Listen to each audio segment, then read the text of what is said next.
Hey there, friends, and welcome back to another 3-Minute Thoughts. My name is Derek, and in the next 3 minutes, we're going to take a look at the book of Obadiah and Psalm 82 and 83.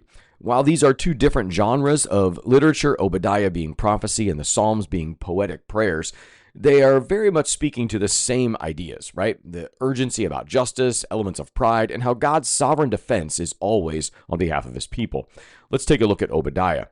While it is the shortest book in the Old Testament, with just 21 verses, it is packed with a prophetic punch, so to speak.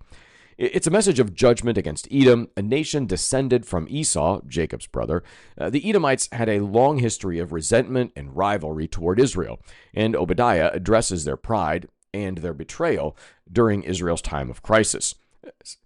Some of the main themes that we find throughout this chapter are pride comes before the fall. Edom thought they were untouchable because of their geography and alliances, but God would bring them into a point of lowness. Betrayal of a brother. Edom did nothing when Jerusalem was attacked, and worse, they rejoiced over Judah's destruction, even the plundering of the city themselves. It was kind of weird how they did that. God's justice will prevail is another theme in this book. Edom's cruelty would boomerang back on them. Judgment was coming. And another theme that we see in the book of Obadiah is hope for Zion. The prophecy ends with a promise that Mount Zion will be restored and God's kingdom will prevail. The big idea here is that pride and betrayal may seem powerful in a moment, but God will always defend his people and bring justice. Let's flip to Psalm 82 now. This psalm is a courtroom drama in kind of a poetic form. God takes his place in the divine council and confronts unjust rulers and spiritual powers. He says in verse 2, "How long will you judge unjustly and show partiality for the wicked?" Or verse 3, "Give justice to the weak and the fatherless." God rebukes those in authority who neglect the vulnerable. Though they think they rule, they will fall like any mortal.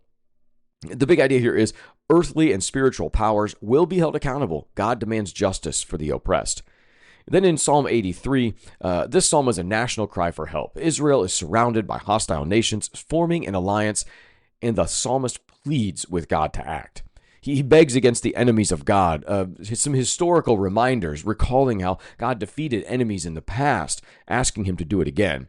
And there's a prayer for humbling. Even in the cry for vengeance, there's hope for repentance. When evil rises against God's people, we can call on him, not just to defend, but to waken our hearts through his justice. In a sentence, these chapters remind us that God is not indifferent to injustice. He sees betrayal, judges corruption, and hears the cries of his people. That's it for today. Be well, friends.